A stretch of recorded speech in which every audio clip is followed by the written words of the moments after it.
砂漠って音を吸い込むんですよね。昼間はあれだけ騒がしいのに、夜になると空気が変わって、遠くの音がやけにクリアに聞こえてくる。コーチェラバレーのあの広大な空の下で、藤井風の声が響いた夜のことを想像するとき、なぜかその静けさと轟音が同時に頭の中に浮かんでくる。コーチェラバレーミュージック&アーツフェスティバル。カリフォルニア州インディオで毎年開催される、世界最大規模の音楽フェスの一つです。ビヨンセ、レディー・ガガ、ケンドリック・ラマー。名だたるアーティストたちが歴史を刻んできたあのステージに、日本人アーティストとして藤井風が立った。その事実だけでもう十分すごいんですけど、実際のパフォーマンスが世界に届いてから、反応の広がり方が尋常じゃなかった。英語圏の SNS を中心に、誰だこの人、なんで今まで知らなかったんだ、という声が溢れた。音楽メディアも反応した。そしてそれは日本国内でも逆輸入的に広まって、コーチェラ、藤井風という検索ワードが一気に伸びた。でも、数字や反応の大きさより、もう少し別のことが気になって、彼のパフォーマンスを見た人たちが使う言葉に、ある共通点があった。鳥肌息を飲んだ泣いた、理由もわからないのに。こういう感想って、エンターテインメントとして楽しんだ時の言葉じゃないんですよね。どちらかというと、何かに触れてしまった時の言葉だと思う。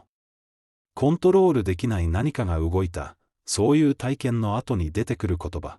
藤井風のライブパフォーマンスは、以前から独特の引力があると言われてきました。ピアノを弾きながら歌う姿。余計な動きがなく、でも全く静的でもない。音楽に身を委ねているというより、音楽の中に元踊りじいるような、そういう佇まい。コーチェラのステージでも、その本質は変わっていなかったと思う。ただ、スケールが違った。砂漠の夜の空気の中、あれだけ大きなステージで、でも彼はいつもの彼だった。それがかえって、見ている人の心に深く刺さったんじゃないかな、と個人的には思います。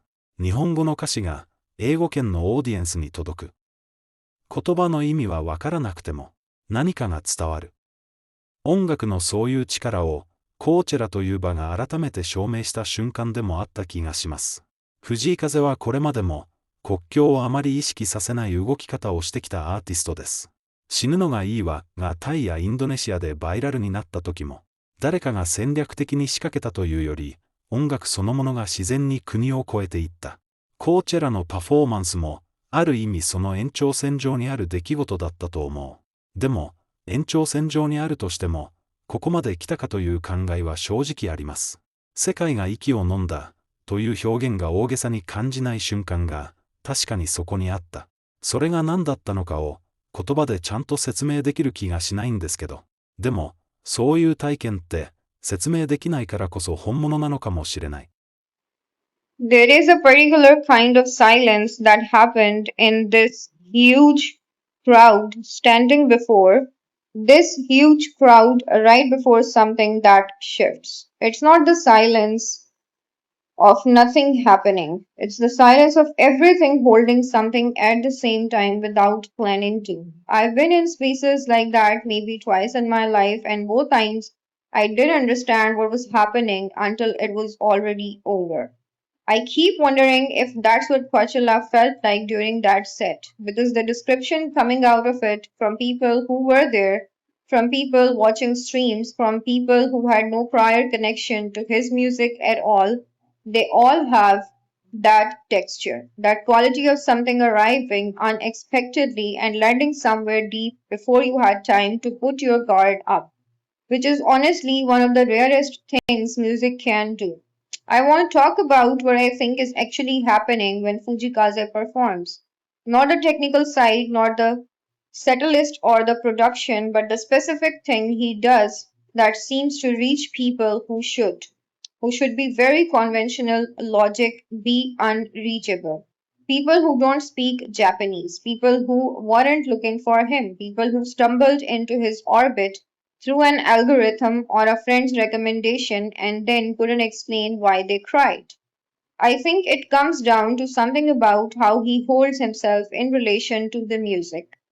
Most performers are delivering something to an audience, there is a directionality to it.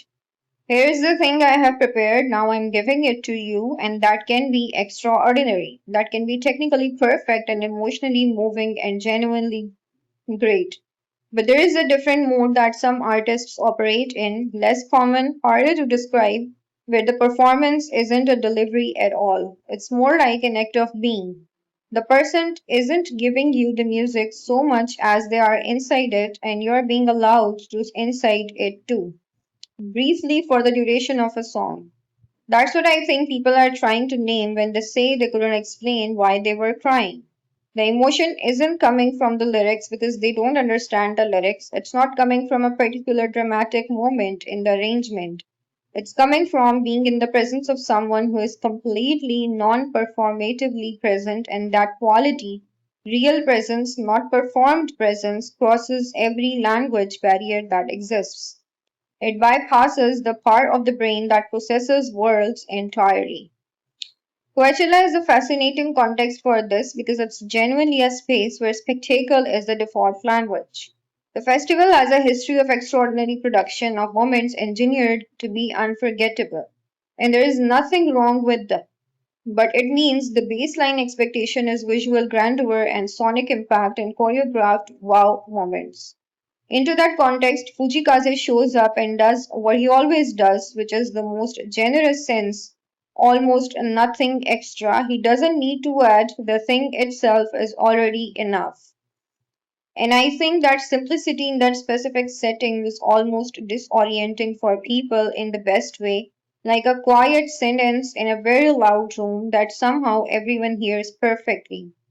It is the thought that keeps coming back to me, and I realize it's a strange one. I think part of what people are responding to without knowing they're responding to it is the sense that his music comes from somewhere genuine, not constructed, not market tested, somewhere that has to do with how he actually understands the world, the philosophical dimension, the spiritual thread that runs through every time he makes, the sense that these songs weren't written to connect with people but to work something out, and the connection happened as a consequence of that honesty.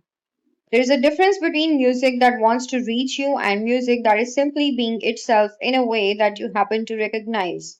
The second kind doesn't need translation, it doesn't need cultural context, it needs nothing from you except your attention. And if you give it that, it will find the place in you where something is already waiting. I think that's what happened in the desert that night. A lot of people gave their attention to something they weren't expecting, and I found them. That's not a strategy. You can't engineer that. You can only be it and trust that being it fully and without apology is enough. Apparently, it is. That's what that was all my perspective is. If you think something else, do share it in the comment box. Kindly subscribe our channel and like this video.